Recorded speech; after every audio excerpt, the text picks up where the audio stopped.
अल्हम्दुलिल्लाह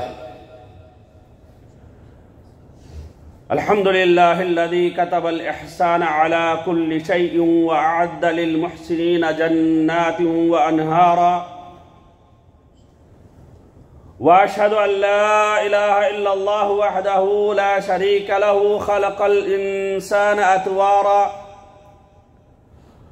وأشهد أن محمدا عبد الله ورسوله أرسله رحمة للعالمين وقدوة للعاملين فرحم الخلق صغارا وكبارا صلى الله عليه وعلى آله وصحبه الذين دعوا إلى دين الرحمة ليلا ونهارا وإعلانا وإصرارا وسلم تسليما كثيرا ما تعاقب الليل والنهار إقبالا وإدبارا وتلألأت السماء ضياء وأنوارا أما بعد قال الله عز وجل في القرآن المجيد أعوذ بالله من الشيطان الرجيم بسم الله الرحمن الرحيم واخفض جناحك لمن تبعك من المؤمنين ప్రశంసలు పొగడ్తలు సమస్త లోకాలకు ప్రభువైన అల్లాహ్ సుబ్హానహు వ తఆలాకు మాత్రమే అంకితం. అల్లాహ్ కృపానుగ్రహాలు మహనీయ ముహమ్మద్ సల్లల్లాహు అలైహి వ ఆలిహి వసల్లంపై, ఆయనకు పూర్వం గతించిన ప్రవక్తలందరిపై, సజ్జనులపై, సత్యాన్వేషకులపై కలకాలం కురియుగాక. అభిమాన మిత్రులారా, విజయంలో వినయం, ఓటమిలో సహనం. అల్లాహ్ సుబ్హానహు వ తఆలా ఖురాన్లో సెలవిస్తున్న మాట, ఓ ప్రవక్త సల్లల్లాహు అలైహి వసల్లం, నిన్ను అనుసరిస్తున్న విశ్వాసుల పట్ల దయ కలిగిన హృదయంతో, వినయంతో మసలుకో. అభిమాన మిత్రులారా,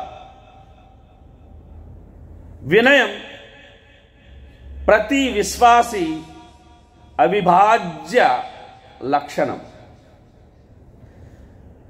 మనిషి గమ్యాన్ని వినయం, విజయం, అహంకారాలు విశేషంగా ప్రభావితం చేస్తాయి.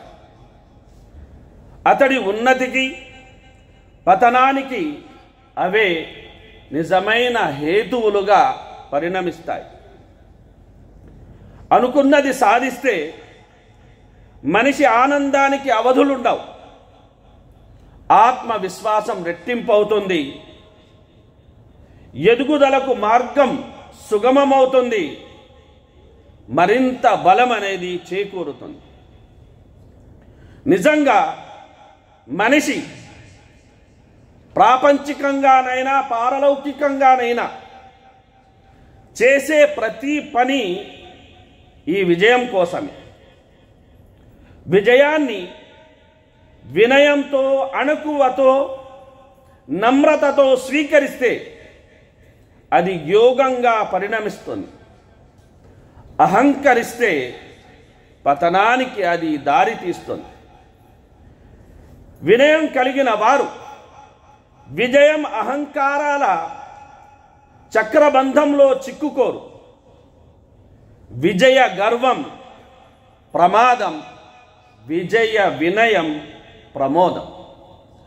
ప్రవక్త ముహమ్మద్ సల్లల్లాహు అలైహి వసల్లం వారు మక్కాను జయించిన సందర్భంగా ఆయన మక్కాలో ప్రవేశిస్తుండగా ఆయన నుదురు వంటె మూపురానికి తాకుతున్న వినయ స్థితిలో ప్రవక్త ముహమ్మద్ సల్లల్లాహు అలైహి వసల్లం వారు మక్కాలో ప్రవేశించారు. ప్రవక్త సల్లల్లాహు అలైహి వసల్లం వారు సెలవిచ్చిన మాట, ఇన్నల్లాహ ఔహా ఇలయ్య అన్ తవాదౌ హత్తా లా యబ్గా అహదున్ అలా అహదిన్ వలా యఫ్కరు అహదున్ అలా అహదిన్.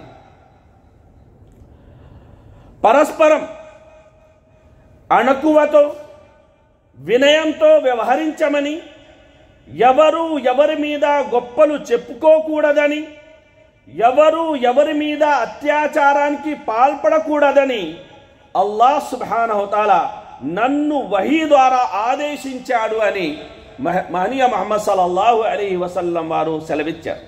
అభిమాన మిత్రులారా, కులగోత్రాలు, సిరి సంపదల ప్రాతిపదికపై ఒకరిని తక్కువగా భావించడం, నీచంగా ఎంచడం, ఒకరిపై అన్యాయానికి ఒడిగట్టడం సమంజసమైన విషయం కాదు. అల్లాహ్ సమాజంలో ఎవరికైనా ఏదైనా గొప్ప స్థాయిని ప్రసాదిస్తే దానికి అతను అల్లాహ్కు కృతజ్ఞతలు తెలియజేసుకోవాలే కానీ సాటి మానవులను అల్పులుగా భావించడం, వారి మీద అత్యాచారాలకు పాల్పడడం అనేది అత్యంత నీచ ప్రవృత్తికి వృత్తికి నిదర్శనం అన్న విషయాన్ని మనం ఈ సందర్భంగా గమనించాలి. కనుక అల్లాహ్ సుబ్హానహు ఖురాన్లో అంటున్నాడు, వలా తమ్షి ఫిల్ అర్ది మర్హా ఇన్నక లన్ తఖ్రికల్ జిబాల ఇన్నక లన్ తఖ్రికల్ అర్ద వలన్ తబ్లుగల్ జిబాల తూలా. మీరు భూమి మీద నిక్కుతూ నీల్గుతూ నడవకండి. మీ ఈ నడక వల్ల భూమి చీలిపోవడము, మీరు పర్వతాల స్థాయికి ఎదిగిపోవడము జరగదు అని అల్లాహ్ సుబ్హానహు తఆలా సెలవియడం జరిగింది. కనుక అభిమానం మిత్రులారా, ప్రపంచంలో భాగ్యవంతుడు ఎవరంటే వినయశీలి అంటారు పెద్దలు. అంటే వినయం ఉంటేనే విద్య అనేది అబ్బుతుంది, విజయం అనేది వరిస్తుంది. పెద్దల ఆశీస్సులు ఉంటాయి, గురువుల అనుగ్రహాలు పొందుతాము, అల్లాహ్ యొక్క మన్నలను పొంది అల్లాహ్ యొక్క సామీప్యాన్ని కూడా మనం అర్హులవుతాము. మంచి మిత్రులతో పాటు మంచి కుటుంబం మనకు ఉంటుంది. అదే గర్వం, దర్పం, అదేవిధంగా అతిశయం అనేది మన దరికి చేరవు. దానితో అందరి ప్రేమ మన్నలు మనకు లభిస్తాయి. వినయం అనే ఒక్క సద్గుణం ఉంటే అన్ని సంపదలు మన సొంతమవుతాయి. వినయం అన్నది జీవితంలో మనిషి కష్టపడి సంపాదించుకోవాల్సిన మహాద్భుతమైన గుణ సంపద అన్న యొక్క విషయాన్ని గమనించడమే కాకుండా ఇది అభ్యాసంతోనే అలవడుతుంది అన్న విషయాన్ని కూడా మనం ఈ సందర్భంగా గమనించాలి. కనుక అభిమానం ఇస్తారా, అదే సమయంలో గర్వం అన్న యొక్క ఒక్క దుర్గుణం కారణంగా, గర్వం అన్న యొక్క ఒక్క దుర్గుణం, ఒక దుర్గంధం కారణంగా మన దగ్గర ఏవి ఎన్ని ఉన్నా అన్నీ దుర్గంధంతో కూడినవై ఉంటాయి. మన జీవితం అనేది దుర్భరంగాను దరిద్రంగాను తయారవుతుంది అన్న విషయాన్ని మనం ఈ సందర్భంగా గమనించాలి. అభిమానం మిత్రులారా, ఆధునిక మన విద్యాలయాల్లో విద్యను మాత్రమే బోధిస్తున్నారు. పూర్వం విద్యతో పాటు వినయాన్ని కూడా బోధించేవారు. మనసు ఎలాంటి రంగు సంతరించుకొని బాల్యం నుంచే వినయాన్ని అభ్యసింపజేసేవారు. వినయాన్ని అలవర్చిన తర్వాతనే గురువులు విద్యను బోధించేవారు. ఉత్తమ విద్యార్థి లక్షణాల్లో వినయాన్ని ప్రధానంగా చెబుతుంది ఇస్లాం. కనుక అభిమానం మిత్రులారా, హదీస్ జిబ్రీల్ అలైహిస్సలాంని కాస్త గమనించండి.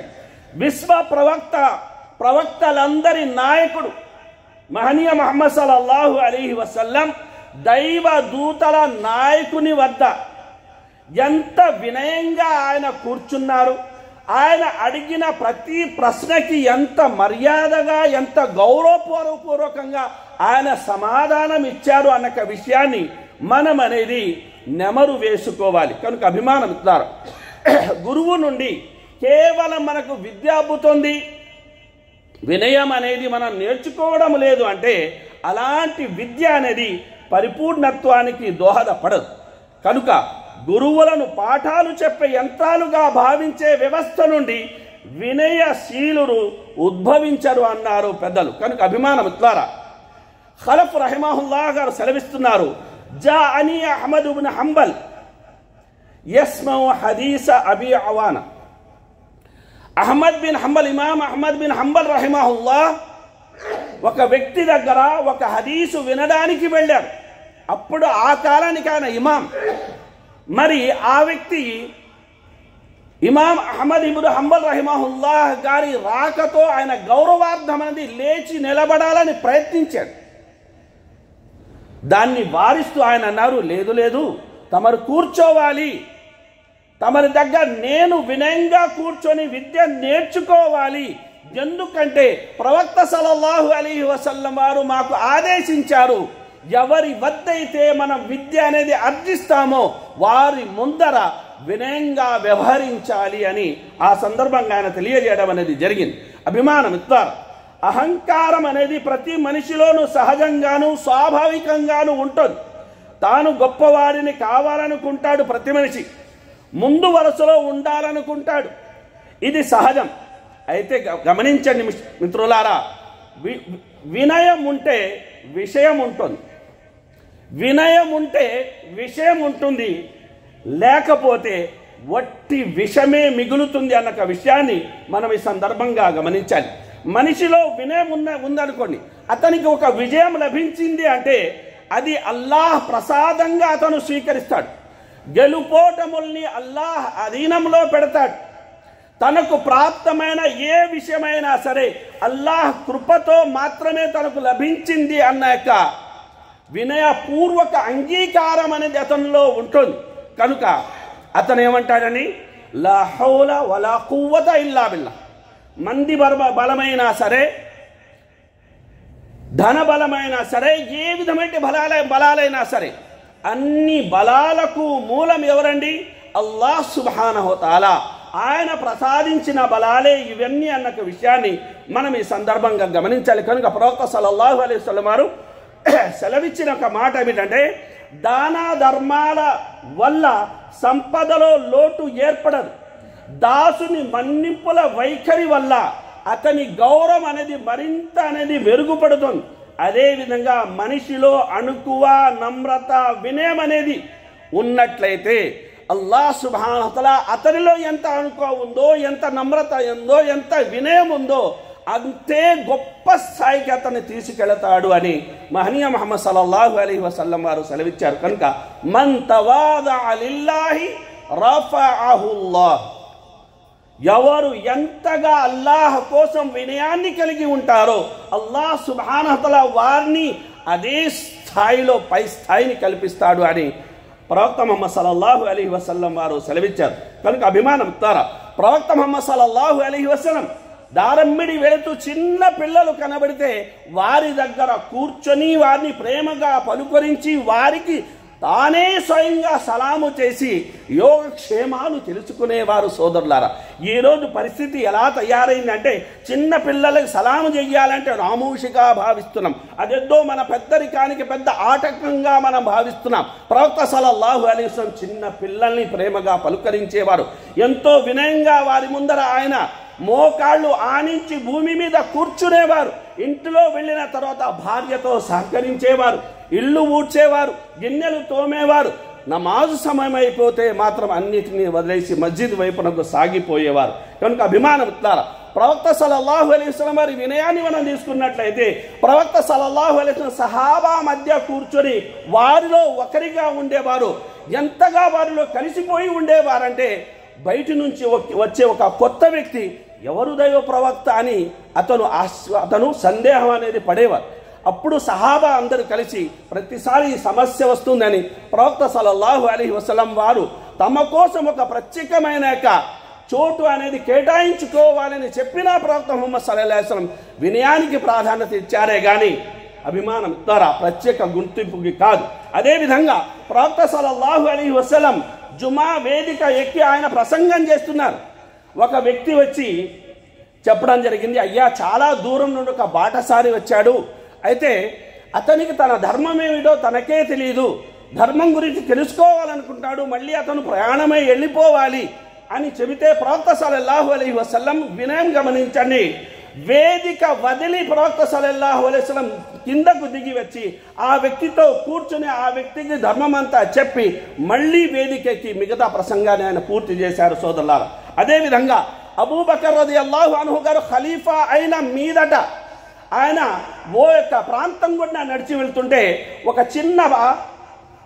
చిన్న పాప ఆయన్ను చూసి, అమ్మా ఈయన ఖలీఫా కాకముందు మాకు పాలు పితికి ఇచ్చేవారు కదా, మరి ఇప్పుడు ఖలీఫా అయిపోయారు, ఇప్పుడు పితకరా అని ఆమె తన తల్లితో చెబుతుంది. అది ఆయన చెవిలో పడింది.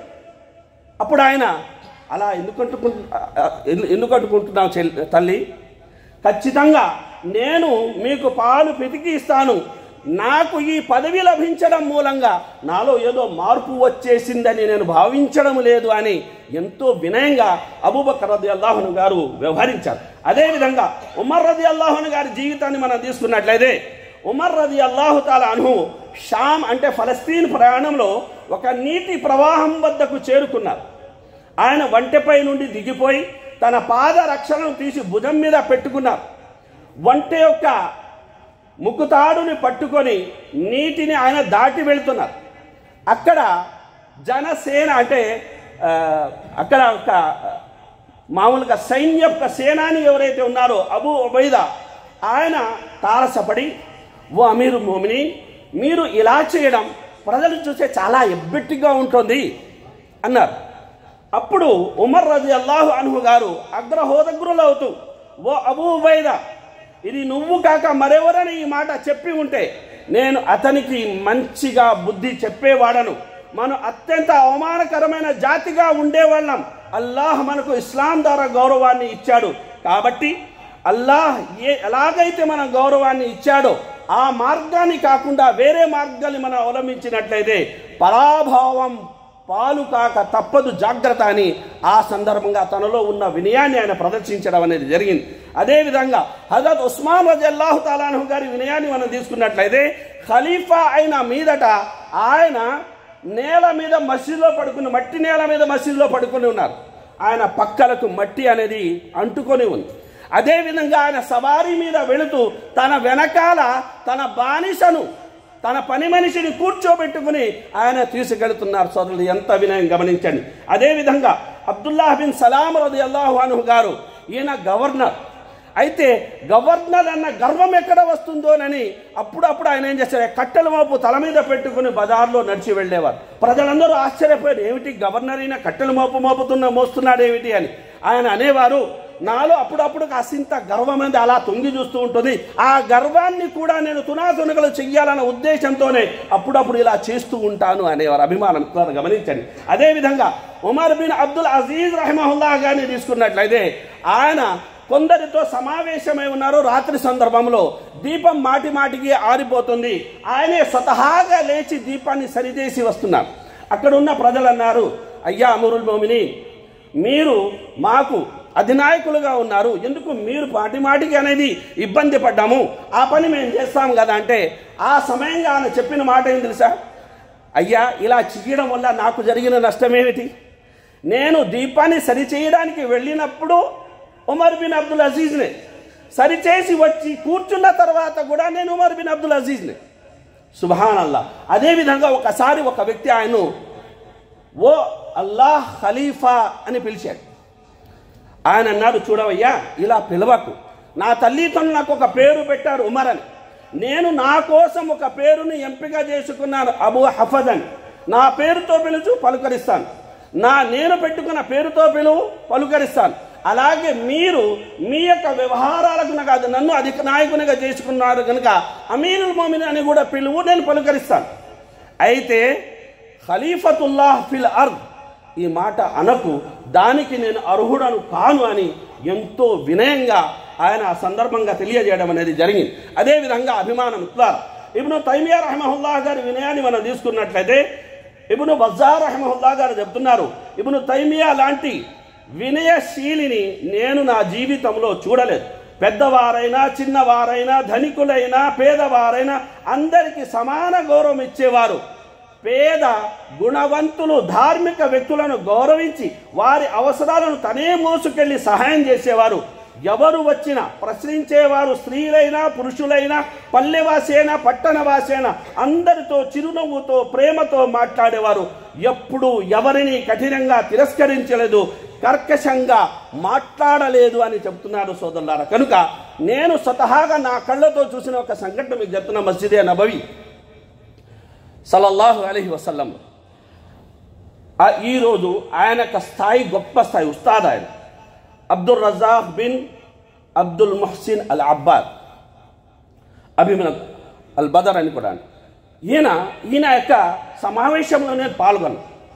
ఎంత వినయశీలి అంటే సమావేశం అయిన తర్వాత ప్రతి ఒక్కరితో పై స్థాయి అనేది బిలియోనియర్, ప్రతి ఒక్కరితో చేయగలుగుతున్నారు. చివరికి చిన్నపిల్లలు అక్కడ ఉంటే వారితో కలిసి సంతోషంగా నవ్వుతూ పలుకరిస్తూ వారిని ముద్దు పెడుతూ అక్కడి నుంచి ఆయన సాగిపోతున్నారు సోదరులారు. కనుక మనిషిలో వినయం ఉంటే విజయమే కాదు అభిమానుల ప్రజలు కూడా అతనికి చాలా ఖచ్చితంగా అతన్ని కీర్తిస్తారన్న విషయాన్ని మనం ఈ సందర్భంగా గమనించాలి. ఇక ఎవరైతే గర్వంతో విర్రవీగుతారో, విజయ గర్వంతో విర్రవీగుతారో వారి గురించి మనం చెప్పుకోవాలంటే ఎవరెవరు ఉన్నారండి? వాళ్ళందరూ మట్టి కొట్టుకుపోతారు. ఒక ఫిరౌన్, ఒక కారూన్, ఒక హామాన్, ఒక నమ్రూద్, ఒక అబూజహల్, ఒక అబూలహబ్, ఒక శైతాన్. శైతాన్ ఏమన్నా అనఖైరు మిన్ అన్నారు, మట్టి కొట్టుకుపోయాడు. ఫిరౌన్ ఏమన్నా అనరబ్బుకుల ఆలా అన్నాడు, నీటిలో మునిగి సచ్చాడు. చాలా నమ్రూద్ ఏమన్నాడు, నేను తప్ప నీకు దేవుడు ఉన్నాడా అన్నాడు. అయితే ఏమైంది? ఓ దోమ కాటుకి చెప్పు దెబ్బలు కొట్టించుకొని మరి సచ్చాడు. అదేవిధంగా అబూజహల్ నాశనం అయిపోయాడు. అబూలహబ్ తబ్బన్లక్ అన్నాడు, అతని పేరు మీదే తబ్బతేదా అబీలహబ్ సురాయి ప్రళయం వరకు అవతరించి అతని సంతానం మొత్తం నాశనం అయిపోయారు. కనుక విజయ గర్వం అనేది అది అనర్థదాయకము. ఇక అభిమానం ఇస్తారు. రెండో విషయాన్ని మనం వద్దాం, అదేమిటంటే ఓటమిలో సహనం. భూమి మీద గెలుపు సాధించిన వారికన్నా ఓటమిని పొందిన వారి సంఖ్య ఎక్కువ అన్న విషయం మనందరికీ తెలుసు. గెలుపు పొందిన వారు కూడా ముందు ఓటమి రుచి చూసి ఆ తర్వాతే వారు గెలుపు అనేది పొంది ఉంటారు. కనుక ఓటమిలో ఉండే బాధ అందరికీ పరిచయమై ఉంటుంది. ఆ బాధని విజయానికి తొలిమెట్టుగా మనం భావించాలి. ఆ బాధకి పట్టుదల జోడైతే గెలుపు ఖచ్చితంగా సాధ్యమవుతుందన్న విషయాన్ని మనం గమనించాలి. కనుక ఈ సమాజం ఎలా ఉంది అంటే గెలిచిన వాడు ఏమి చెప్పినా లోకం వింటుంది. అయితే అతనికి చెప్పే తీరిక ఓపిక రెండూ ఉండవు. ఓటమి పాలైన వాడు అతనికి చెప్పే తీరిక ఓపిక ఉన్న అతని మాట వినడానికి ఎవరు సిద్ధంగా ఉండరు. కనుక అభిమానం ఇస్తారా గమనించాల్సిన విషయం ఏంటంటే గెలుపులో వచ్చే ఆనందానికి ఓటమిలో కలిగే యొక్క బాధకి ఉన్న తేడా ఎలాంటిదంటే భూమి ఆకాశానికి ఉన్నంత తేడా. ఆ యొక్క గెలుపు యొక్క ఆనందం క్షణభంగురం. అయితే ఓటమి యొక్క నిరాశలో మనం కూరుకుపోయామంటే జీవితం నాశనం అయిపోతుంది. ఎందుకంటే అభిమానం ద్వారా ఒక ఆటలో ఓడిపోయిన వారు మరో ఆటలో గెలవచ్చు. అయితే జీవితంలో ఓడిపోయిన ఒక వ్యక్తి గెలవడానికి జీవితం మొత్తం బహుశా సరిపోకపోవచ్చు. అయినా మనం ఏం చేస్తూ ఉండాలి? మన ప్రయత్నం మనం చేస్తూనే ఉండాలి. ఎందుకంటే అల్లాహ్ సుబ్హానహు వ తఆలా ప్రయత్నించమని చెప్పాడే కానీ మీకు గెలుపు ఖచ్చితంగా వస్తుందని అల్లాహ్ సుబ్హానహు వ తఆలా అనేది మాట ఇవ్వలేదు. గెలుపు మార్గంలో సాగిపోతూ ఉండాలి. అల్లాహ్ కృపదలిసే అన్నీ అవి సాధ్యమవుతాయన్న విషయాన్ని మనం ఈ సందర్భంగా గమనించాలి. కనుక అభిమానం ఇట్లారా మనం భూమిలో వేసే చిన్న విత్తనాన్ని తీసుకోండి, అది ఎంతగానది గాలికి ఎండకి వానకి తడిసి ఎండి ఆ తర్వాతనే చెట్టుగా మారి ఆ మీదటనే మధుర ఫలాన్ని మనం అందిస్తుంది. మరి మనం జీవితంలో గెలవాలి అంటే, జీవితంలో ఓటమిని అనేది జయించగలగాలి అంటే ఆ విధమైనటువంటి యొక్క శ్రమ లేకుండా, ఆ విధమైన ప్రయత్నం అనేది లేకుండా విజయం మనల్ని వరిస్తుంది.